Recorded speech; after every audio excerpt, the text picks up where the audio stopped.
Yes, je crois qu'on peut applaudir les jeunes parce que c'est super ce culte.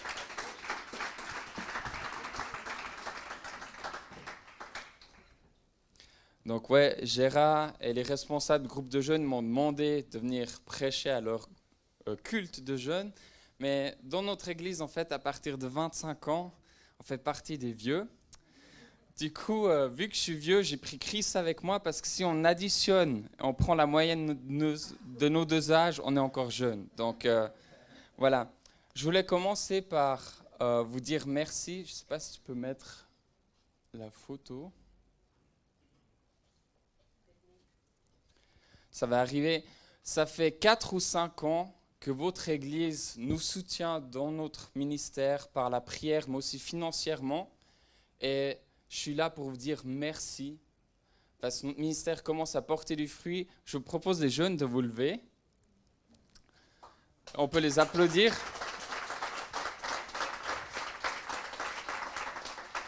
Parmi ces 6, on a eu la grâce de baptiser 4.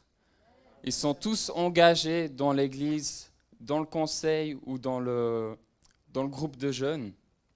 Et ce qui est cool, à part Cynthia et Steve, levez la main, ils sont tous célibataires, les dames. Donc, voilà, c'est tout ce que je vais dire. Ouais, je vous dis ça, hein, vous connaissez le Black Friday, mais c'est des offres qui passent vite, donc... Ok, sur une note plus sérieuse, qu'est-ce qui est central dans l'évangile?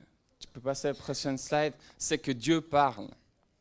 Mais ce matin, j'avais vraiment à cœur avec Chris de parler plus précisément, en fait, qu'est-ce qui bloque la communication avec Dieu.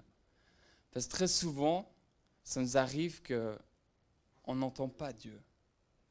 Pourtant, Dieu veut parler, tu peux changer, et ça va être la première partie. On va se poser la question, est-ce que Dieu veut vraiment nous parler? On va voir que c'est vraiment dans l'anthropologie humaine, donc dans la façon que Dieu nous a créés et qui nous sommes, et on crée ce besoin, cette soif que Dieu nous parle, et Dieu nous a créés pour parler avec nous. Et c'est, je pense, un des plus grands blocages, pas seulement pour des gens qui ne croient pas en Dieu, mais parfois même pour le peuple de Dieu. Et j'aimerais qu'on puisse vraiment avoir une bonne théologie, tu peux passer à la prochaine slide, de pourquoi Dieu veut nous parler et que cette vérité elle soit ancrée dans nos cœurs pour que peu importe notre état émotionnel, on sache qu'il veut nous parler. Donc ce qu'on lit sur les premières pages de la Bible dans Genèse 1, c'est que Dieu nous crée à son image. Et qu'est-ce que ça veut dire? Ça veut dire au terme du design. Donc de l'intention, de comment Dieu nous a créés, il veut qu'on soit en relation avec lui. Pourquoi? Parce que Dieu, il est relationnel. On le voit aussi dans ce premier chapitre que Dieu, il communique. Et vu qu'on est créé à son image, nous aussi on communique. Et vu qu'on est créé à son image, à lui, et qu'on le reflète, il veut communiquer avec nous. Donc, plus tard dans la Bible, on aura la Trinité qui va se révéler. On va voir que le Père, le Fils et le Saint-Esprit, ils ont cette communion parfaite et nous invitent dans cette communion. Mais déjà en Éden, dans ce jardin, il y a un endroit où ciel et terre sont réunis. Et alors que Dieu confie la gouvernance de la terre à l'homme, ce n'est pas une gouvernance indépendante ou autonome de Dieu, mais c'est bien en partenariat avec Dieu. On voit aussi dans Genèse 3 cette voie qui parcourt le jardin et le terme hébreu fait vraiment référence à un acte habituel. Donc on peut vraiment s'imaginer que Dieu parcourait régulièrement ce jardin avec Adam et Ève. Donc on voit un Dieu qui est proche. On voit aussi comment Dieu il réagit lorsque Adam et Ève ils choisissent de se détourner de lui et de désobéir. La première chose que Dieu il dit, c'est « Où es-tu » ? Donc vu que Dieu est relationnel et que nous sommes créés à son image et qu'il veut être en communion avec nous, on peut vraiment croire profondément qu'il veut nous parler. Tu passes à la prochaine slide. La preuve ultime de ça, que Dieu veut nous parler, c'est l'incarnation de la parole de Dieu, de la deuxième personne de la Trinité, du Fils qui devient chair. Dieu n'a pas pu faire plus pour te prouver qu'il veut une relation réelle avec toi et qu'il veut communiquer avec lui parce qu'il s'est communiqué lui-même. La Bible nous dit celui qui a vu le Fils a vu le Père. On va passer maintenant à la deuxième partie. On va donc examiner qu'est-ce qui bloque la communication avec Dieu. Et le premier point, tu peux passer à la suite, c'est le péché. Donc le péché, c'est tout ce qui est contraire à la volonté de Dieu. C'est tout ce qui est mauvais et c'est ça qui nous sépare de Dieu. Mais la bonne nouvelle, c'est que Dieu, il désire cette relation, donc il a envoyé Jésus comme médiateur pour mourir sur la croix à notre place et offrir le pardon de nos péchés pour tous ceux qui croient en lui. Christ, tu peux gentiment venir. J'ai bien aimé cette phrase de ma femme, donc j'aime bien la citer. Elle dit que tout le monde peut parler à Dieu, mais pas tout le monde peut parler avec Dieu. Et notez cette différence qui est remarquable. Parce qu'il y a tout le monde, de toute confession, toute religion arrière-plan, ils vont adresser des prières à Dieu. Mais l'évangile, c'est que par Christ, on a l'Esprit Saint et on entre dans la présence, devant le trône de grâce du Père. Et on peut communiquer avec Dieu et Dieu nous écoute et nous répond. Voyez la différence? Mais ce pardon et cette réconciliation, elle est uniquement en Jésus-Christ. Et cette communication passe uniquement par Jésus-Christ. Et je te passe la parole. On peut l'applaudir. Ouais, super. Fais-toi plaisir, ok? Et tu changes, moi je vais changer là-bas. Okay. Bonjour à tous, c'est Chris, est-ce que vous m'entendez? Okay. Maintenant, je vais vous parler des blocages. Qu'est-ce qui peut nous empêcher d'entendre la voix de Dieu? On peut ne pas avoir le temps ou avoir oublié, où il y a trop de bruit, trop de distractions, il y a trop de choses à faire. On a peur de se tromper ou de mal entendre ce que Dieu nous a dit. C'est trop compliqué, on n'arrive pas à savoir comment faire ou quoi que ce soit. On n'a jamais entendu Dieu. On a peur ou un manque de foi ou l'incrédulité. Ou surtout, on se dit que Dieu ne nous aime pas ou ne veut pas nous parler.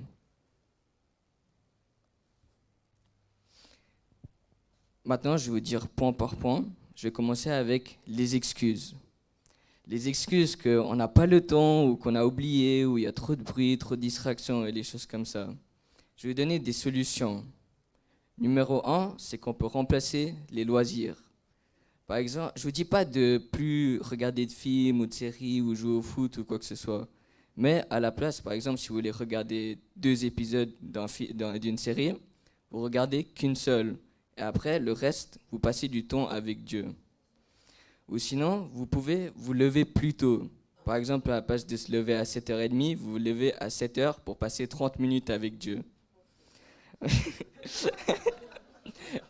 Ensuite, vous pouvez garder une plage dans votre agenda. Ça veut dire chaque jour, de 7h à 7h, je veux passer du temps avec Dieu. Comme ça, c'est plus structuré et on a tendance à ne pas oublier.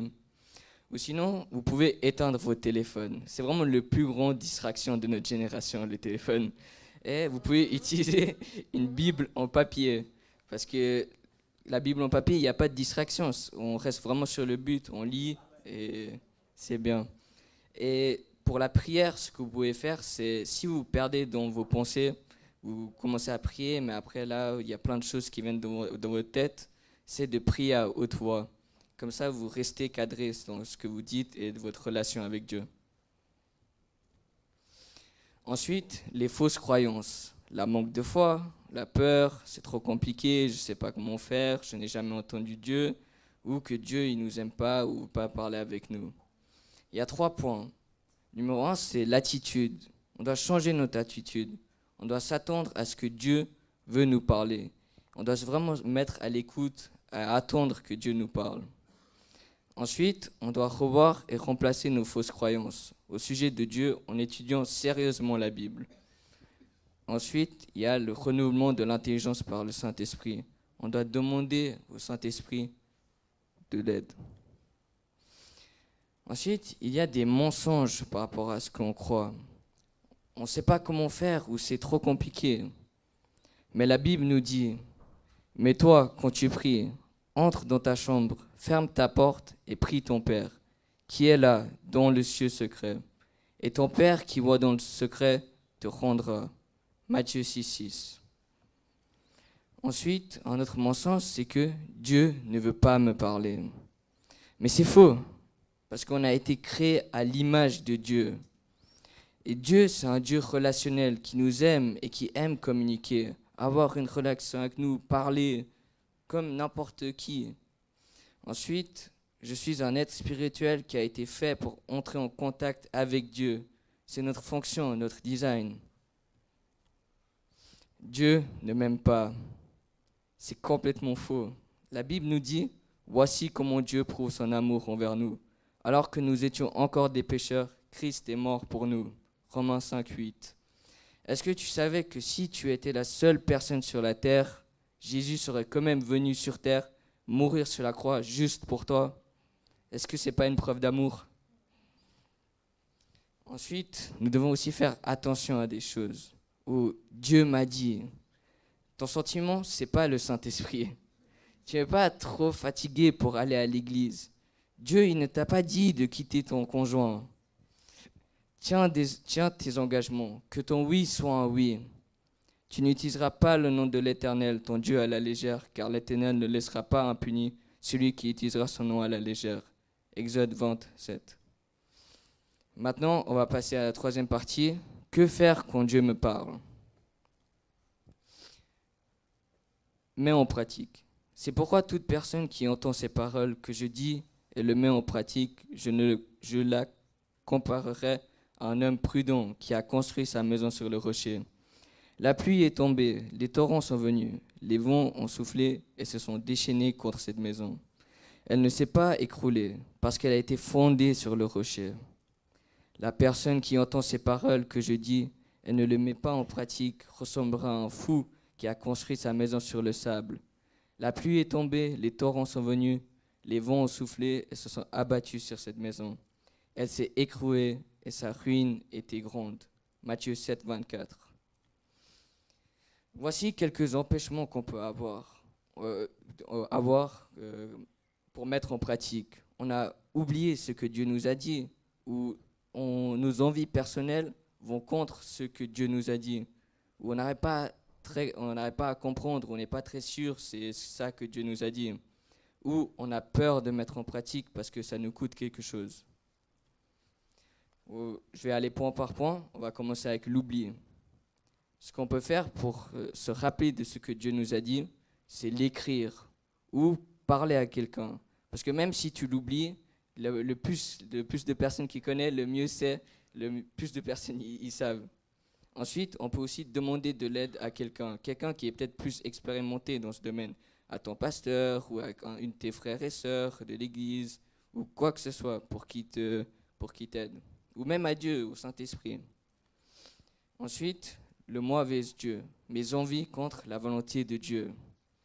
On doit être honnête, transparent avec nous-mêmes et transparent aussi avec Dieu. On doit aussi demander de l'aide à la famille de Dieu, à l'église, parce qu'on est unis, on est ensemble, on est tous là pour s'entraider. Ensuite, on doit aussi se rappeler que Dieu, c'est Dieu. Oui, je sais. C'est le Créateur et nous sommes que les créatures. C'est le Maître et nous sommes les serviteurs. On a été fait pour suivre les demandes de Dieu. Ensuite, l'incertitude. On doit prier, demander à d'autres croyants, demander une confirmation, un signe à Dieu. Ça me coûte ou j'ai peur. Nous devons prier. La prière, c'est très puissant et très important. On doit regarder à Dieu. On doit se souvenir de la puissance de Dieu parce que Dieu, il est puissant.